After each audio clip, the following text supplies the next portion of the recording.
My point, Your Honor, was their opinions never changed.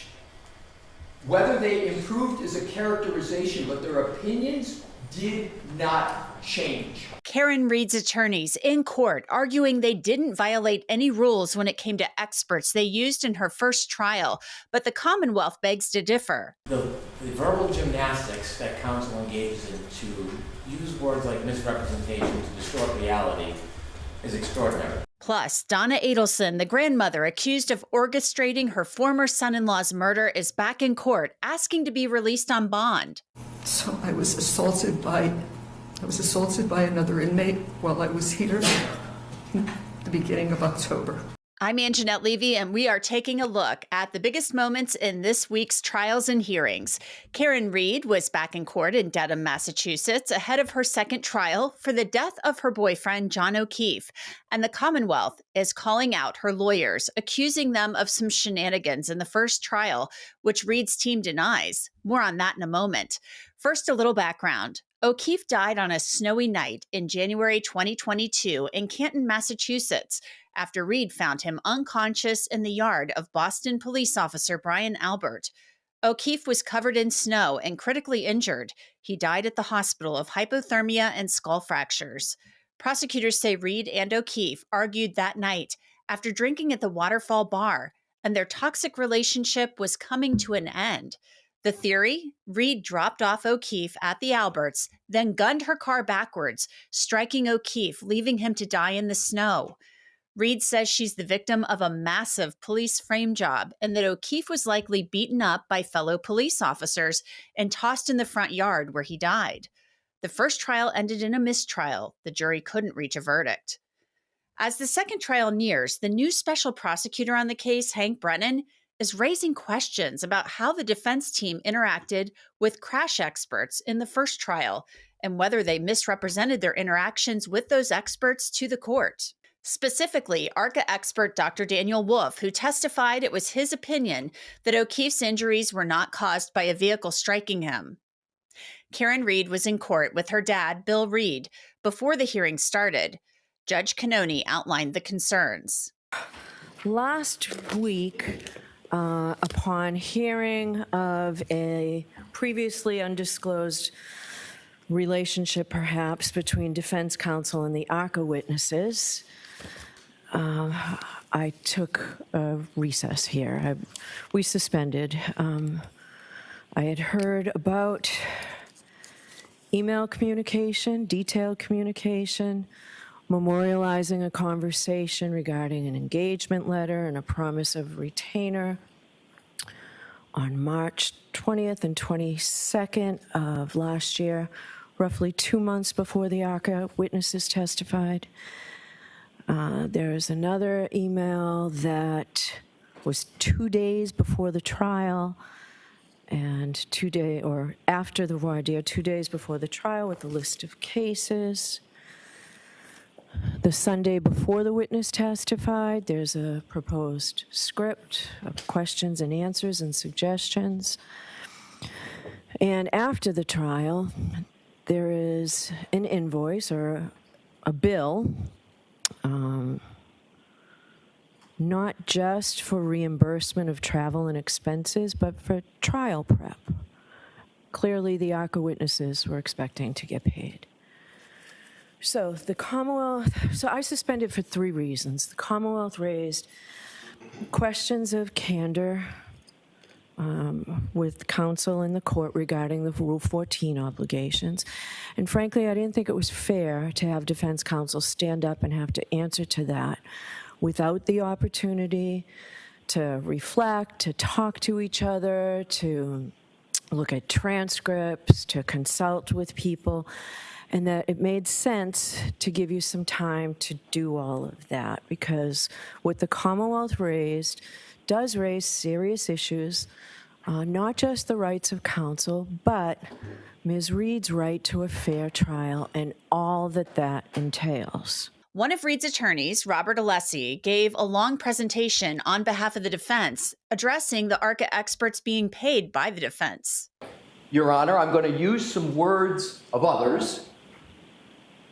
because I'm going to come back to them after we talk about the February 18th hearing, there was no compensation as of June 18th. There was no promise. There was no reward. There was no inducement, unless one tries to define inducement as being the hope that you'll get to have these experts testify on behalf of the defense.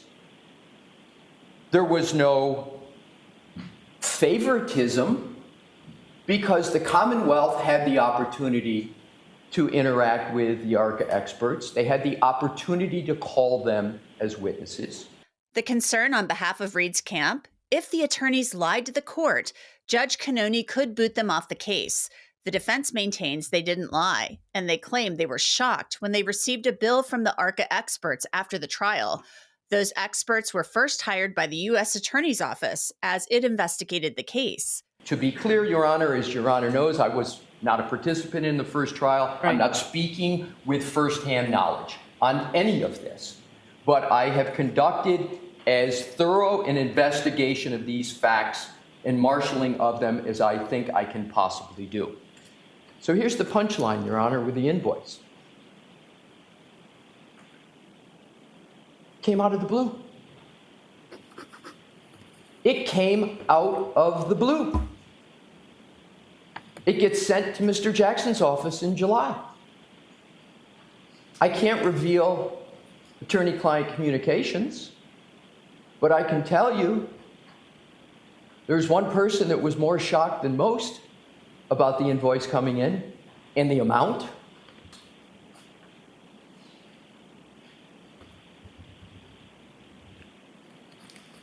So what happened? And this is, Your Honor, objective. These are recollections, information. The defense team called Mr. Adam Deitch at the U.S. Attorney's Office. What is this? Can we pay it? We supposed to pay it?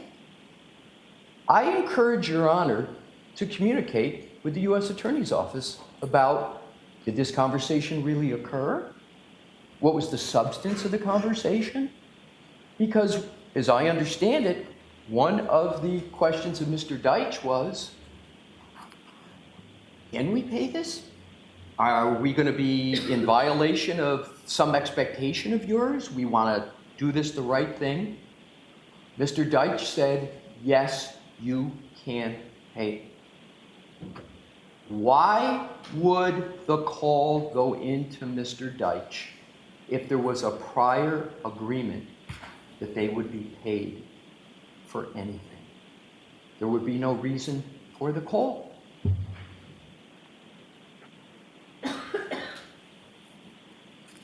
Did they pay it? Yes, that was just the point I was going to get to. And when was that? The best of my understanding was very close in time to when it occurred. So I understand the date of this invoice, the date of the invoice is July 12th. And I think I can get you the exact dates here.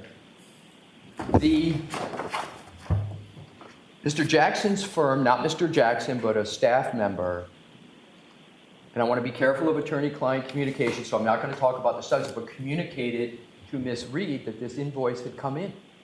And I believe that communication was toward the end of July, I'm going to roughly estimate the 24th. And then there was a communication, of course, with Mr. Deitch. And after Mr. Deitch said, yes, it's permissible to pay that, I believe the payment was made very shortly thereafter, maybe within a week. When was that? Within a week, within that July 24th date? Get you an exact answer? I would like that. Sure. But Special Prosecutor Hank Brennan argues the ARCA experts were painted as completely objective participants when maybe they weren't. The defense in the first trial attempted and successfully did portray ARCA witnesses as wholly independent, presented themselves as oblivious to the nuances of ARCA, left the impression that there was no compensation, no bias, no collaboration. They postured the information that they gave in advance of the second trial, and I'm going to get to the timing of that. But it ignores entirely withholding this information before the first trial. The defendant presumed innocent has a right to a fair trial, and so do the people of the Commonwealth. It is clear from a reading of the transcripts and the records and the posturing of materials that there was information that showed that ARCA was not wholly independent. It's information that was known to the defense, and for whatever reason, perhaps a strategic advantage was not provided to the Commonwealth, the court, nor the jury. Mr. Attorney Adelson talks about the Gonzalez case. In that case, there was one attorney to cross-examine a witness, which is protocol. Another attorney passed a note, a minor violation of a court procedure. That is like a raindrop in a hurricane. We have a code of ethics and rules to ensure a fair trial for everybody, both sides. Coming in at the last hour and providing information when the avalanche started is not enough. This isn't just about Rule 14. My effort with the ARCA witnesses from the beginning, and I've been clear and consistent, is not to preclude them. It is to get fair discovery that we're entitled to. I did not know before a few weeks ago what the defense had known. I did not know that there was conversations and efforts made between them, and then inevitably compensation paid. I didn't know that, but I certainly suspected it. Brennan then brings up his suspicions about the relationship between Reed's defense team and the U.S. Attorney's Office. It is not a surprise that we start to scratch off the tip of the iceberg. It is not complete. There is a murky relationship between the defense and the United States Attorney's Office relative to these ARCA witnesses, and there is a very unclear relationship as we stand here right now between the history of interaction between the defense and these ARCA witnesses. You can see from the emails, while there is some information provided, there are gaps. There are enormous gaps in time. The pause moment on March 24th and then reinitiating on May 5th, where ARCA is actually billing the defense for their works before the voir dire. There had to have been communication between that time that rekindled this relationship. Now, this entire thing is really kind of messy, and now the judge is trying to get to the bottom of it. And the position that the defense takes, Attorney Adelson takes today, is this came out of the blue that they had to pay. Apparently, everybody in the know knew the defense was paying for this expert, other than the defense. ARCA experts knew. Dr. Wolf knew. Dr. Rentschler apparently knew. The federal government knew. When you look at the bill, there are things that stand out that are so notable that you can't go back and try to twist them or change them. Look at the first entry of May 1st, 2024. That is before June 10th. That is before the representations that there was no intention of compensation. Apparently, the witnesses they were going to call expected that they were going to be paid by the defense, or they wouldn't have been keeping track of their time back on May 1st, 2024, participating in a telephone call with Alan Jackson. And so the March 20th email asking for an engagement letter and a retainer, and then the 24th saying we need to take a step back because of the U.S. Attorney's Office. 22nd and 24th. There is obviously more communication because the relationship re-engages at least on or before May 1st, 2024, and these witnesses understand that they're going to be paid by the defense. Judge Cannoni did not make a decision, and this hearing continues next week, maybe for about 3 days. Now to a case out of Florida where a man was on trial for killing his daughter and shooting his son, wounding him. The defendant is guilty of murder in the first degree, Jayla Bass, as charged. And during the commission of the offense, did the defendant personally carry, display, use, threaten, or attempt to use any weapon or firearm? Yes. The jury also found Jermaine Bass guilty of shooting his son, JJ. Family members cried in the gallery as those verdicts were read. Bass's attorneys suggested someone else could have fired the gun. And another case out of Florida. Grandmother Donna Adelson is accused of setting up the murder of her former son-in-law, Dan Markel. Adelson seemed upset, on the verge of tears, as she entered the courtroom for a hearing.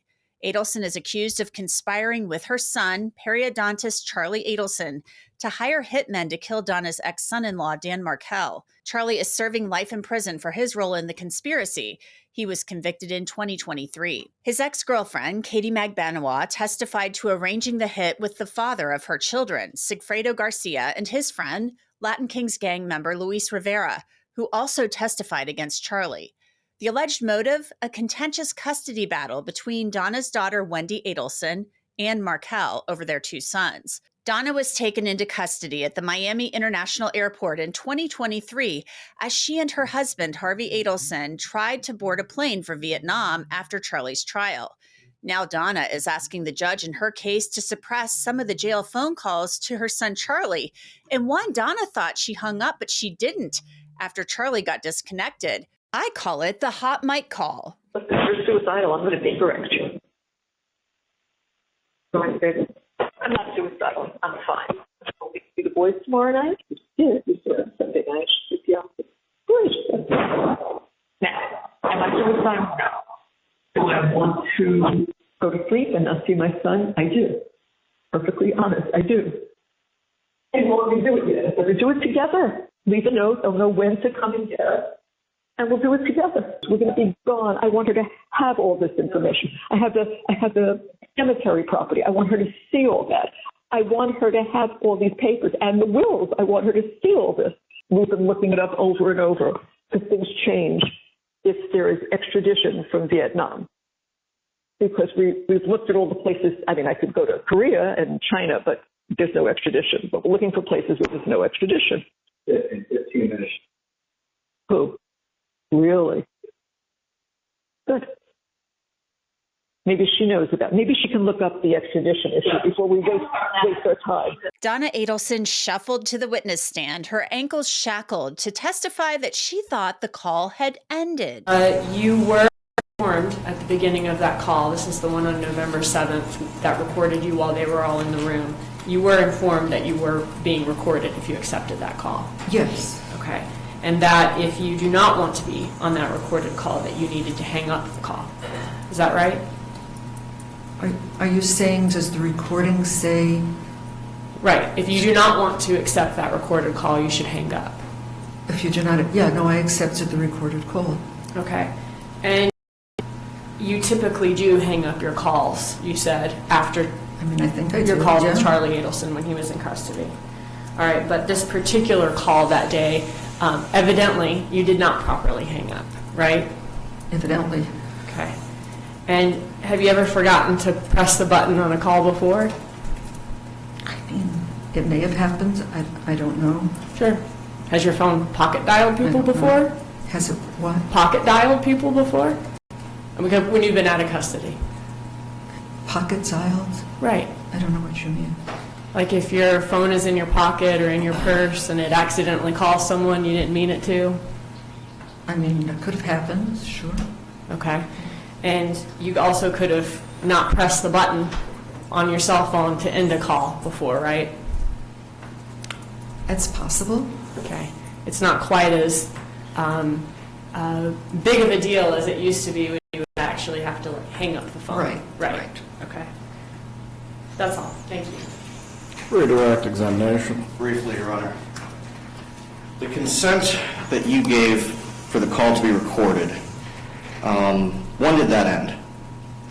It ended when Charlie hung up, or when whatever stopped the call. I mean, I don't know how it stopped, but it stopped. When the call was over with Charlie, it was over. And that's not the only testimony that Donna Adelson offered. She also wants to be allowed out on bail as she awaits trial. She said she's been attacked and intimidated while in jail. The first incident that took place in the shower, could you just briefly describe to the judge what happened there? Yeah, so I always, there's 7 shower heads, but I always take the same one because it's It's off in a corner, so I have a little bit more privacy than you'd have at the other ones, and so I would always shower there, and I was under the shower, and I was washing my hair, and I was the only one in the shower. I always go in early morning because there's nobody there. Most of the girls sleep, so I take a shower and I have a little privacy. And so I was washing my hair, and all of a sudden I felt a hand go up my back, like from the top of my butt up my back, and I yelled, "Stop it!" and I turned, and this girl said, "You like it?" And I said, "Get out of here!" And I started to scream, and she ran. Okay. In the bathroom there, what was this? Which pod was this in? This is in the annex. In the annex. Okay. In the annex, are there guards positioned inside the area where you shower? No. Inside the area where you use the restroom? No. Okay. All right. The next thing I want to talk about is what transpired in October of, thank you, October of 2024, where you had said previously you were attacked. What were you doing? Where were you at, first of all, at this place? In October. So I was in the bathroom. It's 10:30 at night. I went in to brush my teeth. Okay. There are three sink stations in the bathroom. Each one has 4 sinks, and I was at the center station with my back to the door, and I'm a righty, so I was holding my toothbrush with my right hand, and I was balancing myself with my left hand on the sink. I was just brushing my teeth. That's all I was doing. And what happened? And someone came up behind me and pulled my left hand away from the sink and twisted my arm and like jerked it behind my back, like reaching up toward my neck. Okay. And did it hurt? Yeah, it hurt. Okay. What happened? It hurt. And I said, "What are you doing?" And she's, in the same breath that she did that with my arm, she said, "You're going to buy me commissary." I said, "I'm going to what?" And she said, "Unless you want those pretty white teeth knocked out of your mouth, you're going to buy me commissary." So I said, okay. And then she named a package that she wanted, and she's out. She was gone. She just that fast. Okay. How bad would you, on a scale of 1 to 10, how bad would you rate the pain at the time that she did that to you? Oh my God, it was a 10. Okay. I didn't know my arm could reach that far back. Donna Adelson then talked about the fear she has endured because of this inmate. During your entire time in the annex, did this particular inmate remain confined in that area with you? She was in the annex the whole time. Okay. And I know that you don't want to talk about who did this to you, because why? Why don't you want to disclose who it was? There's one thing I've learned since I'm there is you don't, the word is snitch. You don't snitch, you don't tell on anyone because you'll be sorry you did. And I've seen that. And so, I didn't even tell you for a while. I wasn't going to tell anybody. I didn't want to tell anybody. Because I didn't want, she's a big woman, and I was afraid of her. Okay. Approximately how tall would you say she is compared to you? She's over 6 feet, she's over 200 pounds. She's Okay. a very large woman. Okay. Were you afraid of her? Yeah. Okay. Yeah, I was after that. Prosecutors made an important point when questioning Adelson. The inmate she said attacked her is no longer in the jail. Judge Everett will rule on the motion for bond and the motion to suppress the jail phone calls at a later date. Now to Iowa and a pig farmer's attempt to get a new trial. A jury found Todd Mullis guilty of murdering his wife, Amy Mullis, in 2018 by impaling her with a corn rake. But Mullis says he's innocent and deserves a new trial. The court's going to hear evidence that his lawyers did not talk to experts or fact witnesses that would have helped them understand and present a case that this was an accident. And the court's going to hear evidence that his lawyers did not listen to his explicit direction to investigate these issues and to pursue this case as an accident. And because his attorneys did not listen to him, because his attorneys did not investigate or present these issues, the jury did not hear important evidence that they needed to hear to understand that the state's case was simply wrong. The jury heard the exact opposite of what Todd Mullis asked his lawyers to present. They heard his own lawyer in opening statements tell the jury that Todd didn't know what he was talking about, that Ms. Mullis was murdered. They heard his own lawyer, in effect, tell the jury that Mr. Mullis was not credible. They heard his own lawyer make these concessions on day one, right when this trial began, and then really have no defense to present on Todd's behalf. Prosecutors say Mullis was angry because his wife was having an affair and he doesn't deserve a new trial. As the court knows, Todd Mullis was convicted in September of 2019 for first-degree murder by a unanimous jury for causing the death of his wife, Amy Mullis. The Iowa Court of Appeals affirmed that conviction later on direct appeal. And here we are in a post-conviction relief proceeding, which Mr. Mullis has brought and commenced to attack his conviction again. The evidence will show, and the evidence has in fact already shown, that Mr. Mullis took the stand at the underlying trial and agreed that Amy Mullis was murdered. He agreed on cross-examination that somebody took a corn rake and stabbed Amy Mullis in the back 2 or 3 times. He agreed on cross-examination that he actually knew this wasn't an accident. And yet we are here today to ensure justice in a fair trial occurred. The evidence will show that sufficient evidence still exists to support the murder conviction. Dr. Kelly Cruz, the pathologist who conducted the autopsy, testified that Amy Mullis's death was no accident. So an accident, as it was initially suggested, would say that Ms. Mullis fell on the corn rake. There hasn't been, as far as I know, any argument to the contrary in terms of the corn rake causing her injuries. I conceded at the deposition, and I believe it to be reasonable, that a person could potentially fall on a sharp object, such as the corn rake, once. To think, as a medical doctor, that someone could fall on something backwards, be impaled entirely through their torso, pull that object out through the back of them, then fall on it again, pull it out, and potentially fall on it a 3rd time, which I think seems reasonable, is way outside any degree of medical certainty. There are a number of different injuries that could potentially support a fall, such as blunt force injuries to the posterior surfaces of Ms. Mullis's body, say to the back of her head, her shoulders, her hips, her buttocks, even to her elbows, things that I would see in someone who has fallen, as I have seen many deaths due to falls. None of them were there.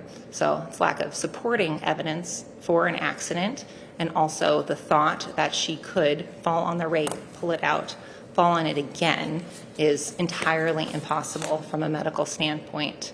I also did reason in her additional injuries. She had a number of additional injuries to the anterior surfaces of her body. So to suggest that she fell backward, then somehow sustained injuries to the front surfaces of her bodies, then maybe falling forward, is entirely impossible. Well, the most compelling finding for you that led you to conclude that this was not an accident was that, and I say this with respect to Ms. Mullis, but I don't really know another way to say it, that there were more holes in her back than there were tines in the rake.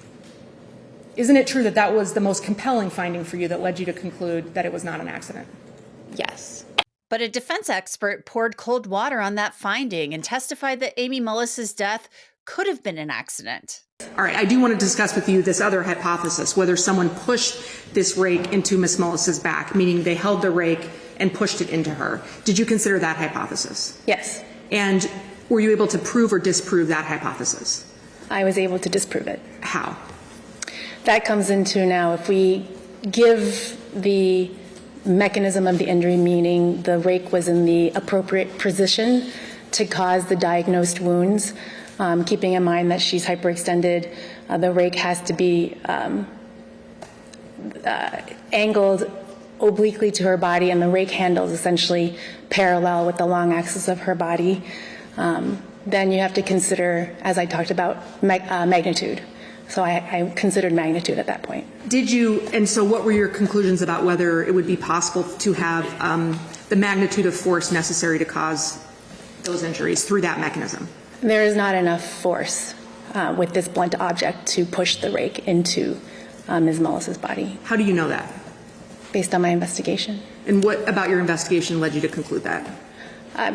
Biomechanical and scientific literature that talks about the penetration threshold for blunt objects into the body. The proceeding continues next week, and that's your recap of the trials and hearings for the week. I'm Angenette Levy. I'll see you next time.